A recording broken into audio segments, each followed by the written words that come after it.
Hirup tenang, gestang tu senang. Hirup senang, cantang tu tenang. Ngeunah hirup sederhana mah, hirup masa ayana. Tong lo bagaya, insya Allah karasa bagjana. Sanajan teu loba harta banda, loba harta oge cantang tu cukup. Itu deui saeutik cantang tu kurang. Hirup mah lain kumaha engke, tapi engke kumaha.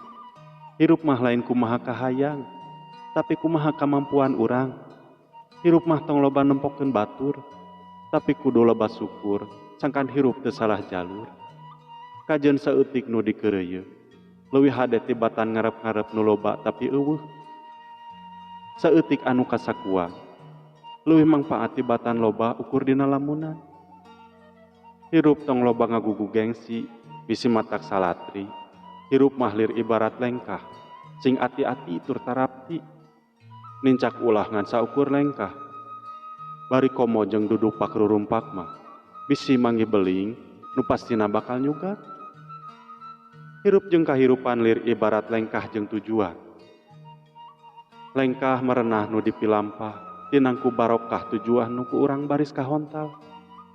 Panggoda dunia tong dijadikan alasan, pikeun ngalengkah salah lantaran balatang tuna bakal karasa. Kamajuan dunia kudu dibarengan ku motekar akal, jeung lengkah sareng sajabana. Lengkah anu merenah kahirupan pasti barokah. Keun bae jajauheun oge, kudu alus komo deui mun sampurna mah. Ukur sakieu buktina oge sakieu nyatana. Sabrehna we jeung saayana. Ngeureuyeuh ikhtiar koreh-koreh cok dina paribasa mah, nyaeta kokoreh bari macok dina raraga milarian rezeki. Tina kesang badag, kesang leutik, sangkan barokah ngajadi getih, sareng ngajadi daging. Tina rejeki saeutik diajar bibirintik pikeun hirup ngarahurit, nyukupan kana kabutuhan kahirupan. Sanajan urang boga cita-cita luhur tapi teu sakabeh kahayang urang bisa kacumponan.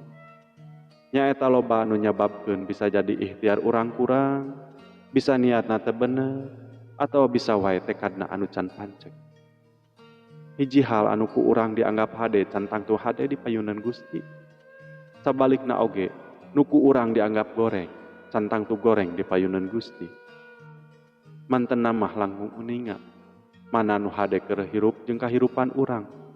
Tetep urang teh kedah syukur, sabab sagalana oge pasti aya hikmahna. Sareng omat, ulah hilap kana purwadaksina.